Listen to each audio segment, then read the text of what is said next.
Hey, I'm Stephen Lacey, host of The Energy Gang. Welcome back to the red carpet, and I'm here with my fabulous co-host, Catherine Hamilton and Jigger Shaw. How are you doing? The tiara, Catherine, looking lovely. Rocking it. Yeah, this is so exciting. It's so wonderful to be here and see all these glamorous stars on the red carpet. Little do people know, actually, you wear a tiara every time we record. It's a different one this time. Jigger, you're in a different room. I always see you in a bedroom somewhere with all the padding. You found a different spot in the house for the red carpet. That's right. I got out of the shower, wore the tux. I've been wearing this all day. It has just been a day of celebration. So I'm glad to be here. What's the mental state for both of you? How are you feeling, Jigger? I think I've exhaled for the first time in 4 years. I mean, it's an extraordinary thing to see what President Biden has done in this first few hours in office. Has just been, fantastic to see. Catherine, what about you? Yeah, I started crying at about 7 o'clock this morning, and yeah, it just pretty much continued off and on through most of the day. You look fantastic, Catherine. I saw someone on Twitter say, "I think it's time for a nap now," and I'm like, no, the work is just getting started, folks. So let's bring on some people to the red carpet to talk about how we get the work done and how we're just getting started. I see Congressman Paul Tonko from New York over there. Let's bring Congressman Tonko up to talk to us. Well, hey, everybody. How are you doing? Great. Mr. Tonko, looking glamorous and smart, per usual. There you go. Trying our best, at least. Well, we're so glad to have you here. And you serve on so many committees in the House that have to do with the climate crisis, natural resources, and the Science Committee, and Energy and Commerce, in which you serve as the co-chair of the Environment Committee. What are you most excited about in a Biden administration? Well, I just love the fact that they're setting the tone, which is an important thing, that you're embracing the concept of climate change, that we're going to deal with truth, not fiction. We're going to respect science. So, we introduced our Clean Future Act last year. We've been in contact with the Biden team throughout the campaign. And today was just an exciting day to acknowledge that this is the start of a new era for science-based, evidence-based discussion and policy development. I'm excited about that. And, when you can talk about the need to play catch up here for the many years we've missed on the climate issue, we can be talking about the absence that perhaps we represented at some of the global international tables. But more importantly, this is about opportunity. This is about safer communities, a better stewardship of the environment, opportunities to grow jobs. So I'm just really excited about this. We're going to work within the Subcommittee of Energy and Commerce with the Environment and Climate Change Subcommittee. We're going to have a robust set of hearings that we'll establish so that in the first 100 days, we can hope to make as great an achievement towards the wonderful goal of decarbonization that's established by the administration in a rapid fashion, so that we can set a good tone ourselves and provide for hope in the equation. That's what I think this is all about. Hope that's brought to the table that has far long been enduring with a team of deniers and delayers. Well said. Well, Godspeed. Thank you so much for all your work. And here's to some more heavy lifting in a positive environment. Well, it's great news. I got emotional when I watched the departure ceremony in Delaware. And I said, wow, this is what we've been waiting for. Someone that relates, someone that can show humanness, like emotion about investing in people and their tomorrow. And then to witness the COVID victims ceremony, the commemoration last night, where we showed awesome respect and brought people together in their sorrow to be able to unify. So unity, green issues, blue issues, and climate discussion. I'm filled with optimism and aspiration. Thank you, Congressman. Thank you. You're welcome, Stephen. Catherine, great to be with you. And Jigger, thank you. All of you. You look smashing. And I'll get off the red carpet and join you at the celebration. Awesome. Right. Thank you. Well, science is back, baby. All right. Here we go. So much to talk about in upcoming shows. I see Jay Tannen over there from DLA Piper. Let's bring Jay up. Hey, Jay. Good evening. How are you? Well, I'm great. Good. And I feel better than I have in the last 4 years. I don't know about you. Well, you're an infrastructure guy. Is it finally infrastructure week?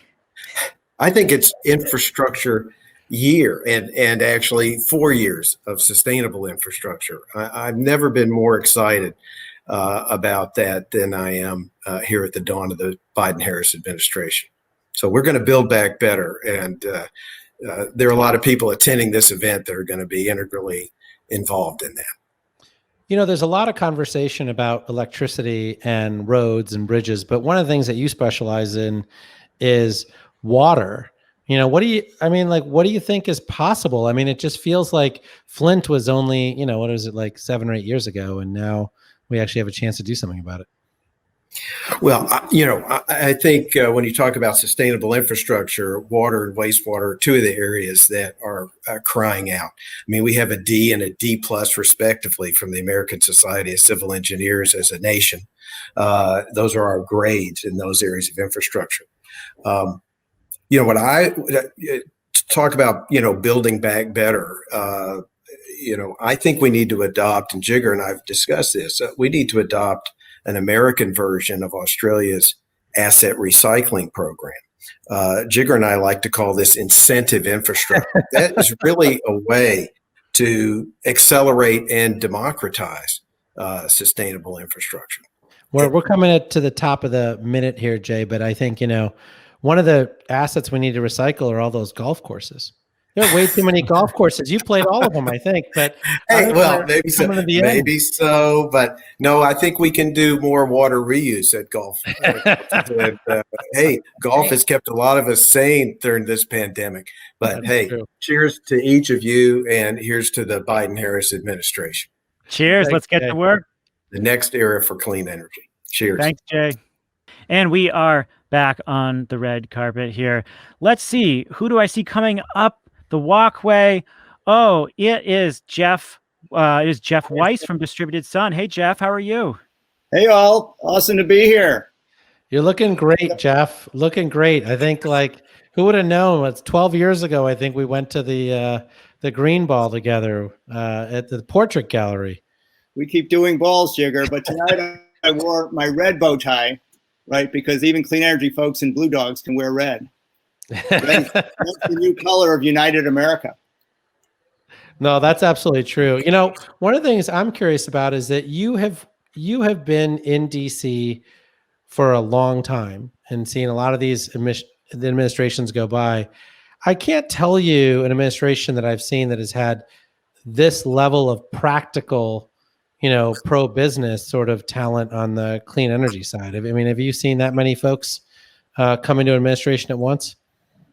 Well, look, Jigger, we're both Washington natives, so we both go back a ways. And yes, I've been going to balls for about 11 administrations, but there's no administration with the talent that this one has.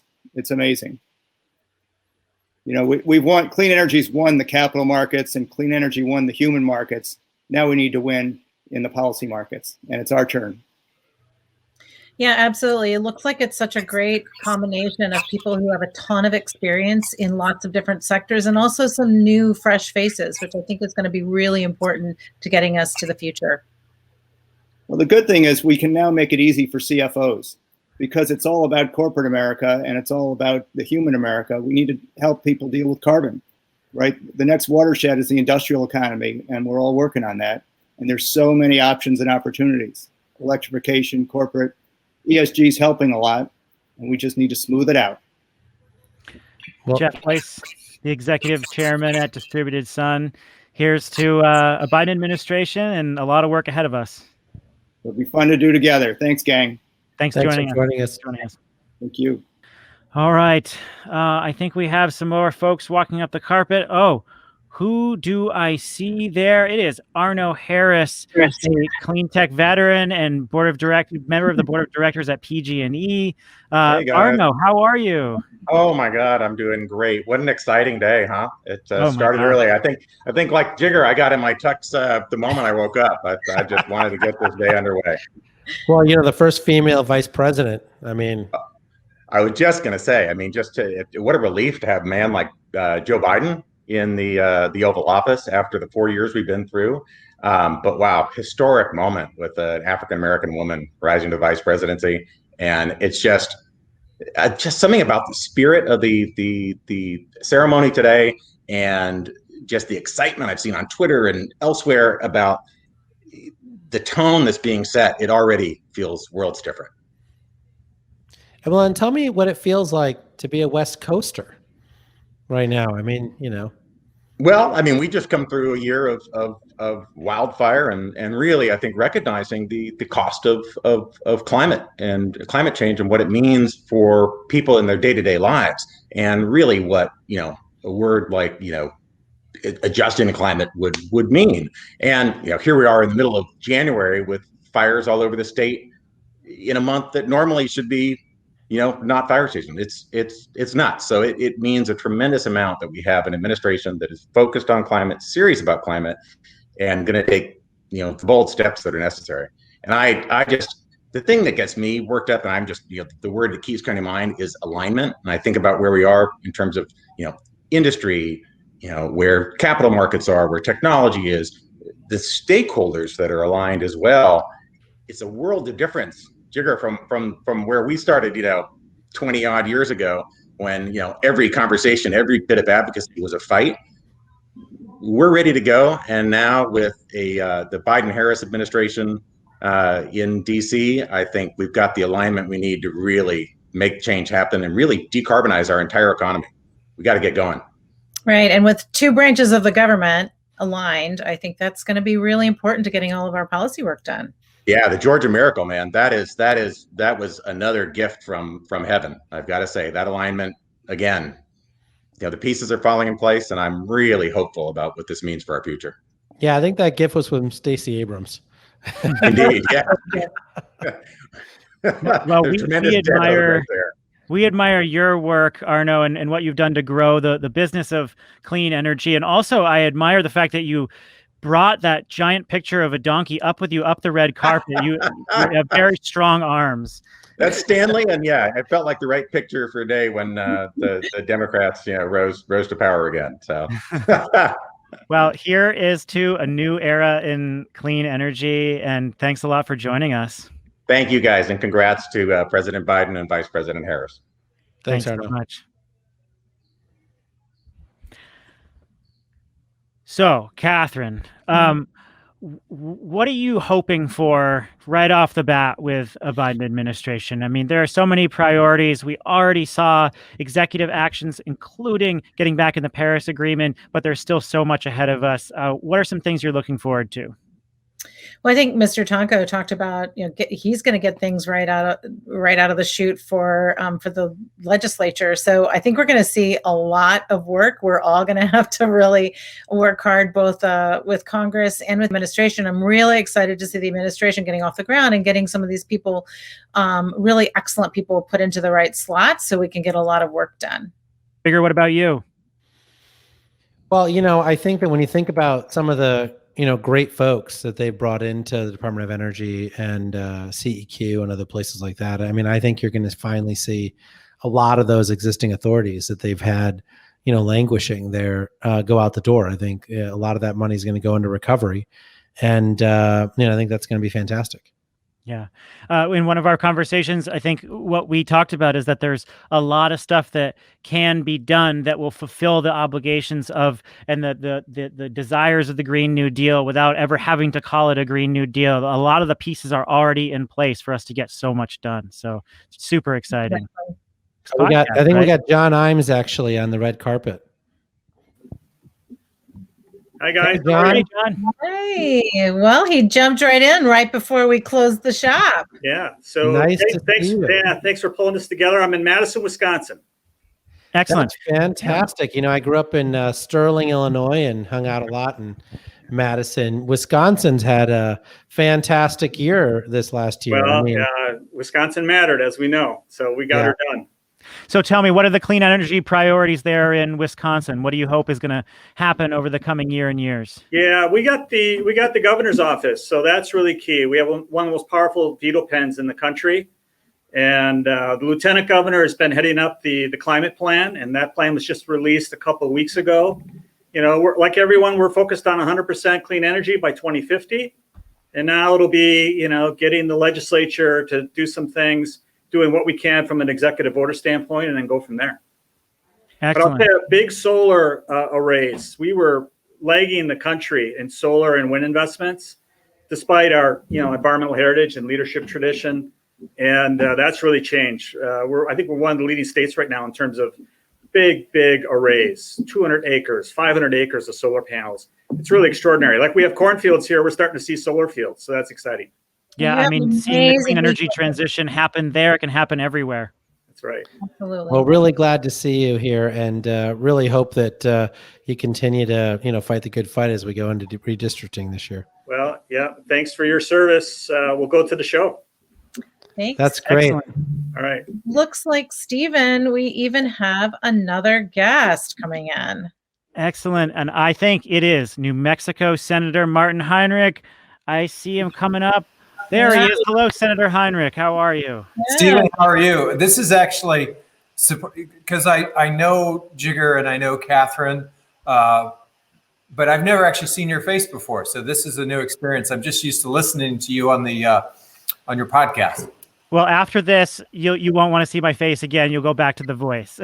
Really a pleasure to see you, Senator Heinrich. And I think Catherine's got some questions for you. Yeah, I just, you know, we've gone through sort of a painful last couple of weeks, and I know, you know, this has been tough for everybody, but today is a day of celebration. So I'm just wondering how you're feeling. Your chamber is going to be so crucial now to mitigating the climate crisis. What are you feeling most excited about? I'm sort of excited about all of the above with a brand new meaning for all of the above, right? Like there are so many places where we're going to be legislating, where the administration's going to be working through executive authority. I just think we're going to have, rather than one or two victories here and there, we're going to have a large body of work to dig into right away. You've been at the front edge of really pushing policies to benefit storage along with renewables. How do you see grid balancing technologies and technologies like storage playing a role going forward as the clean energy transition accelerates under the Biden administration? Well, I think what people need to recognize is we're building storage, but given the change in the grid, we need to build it a lot faster. And that's one of the reasons why we need tax incentives in place, is to just accelerate what we're already doing and give us the tools to be able to, in real time, address all the sort of grid balancing issues. Well, Senator, I really want to thank you for joining us here on the red carpet, and, you know, and for believing in us, right? I mean, I think you listening to the Energy Gang got, like, I think 40 other folks on the Hill listening to the Energy Gang. So really appreciate all the support you've given us over the years. Oh, it's my pleasure. And I'm just excited about the future. You know, we just broke ground on the biggest single phase wind farm in America in New Mexico a week ago. And there are more and more projects coming. And, you know, we're moving from solar and wind to all the other things we have to do to decarbonize the economy. And I'm excited about it. It's going to be a fun 4 years. Senator Martin Heinrich, a true champion, and thanks for all your work and for the work ahead.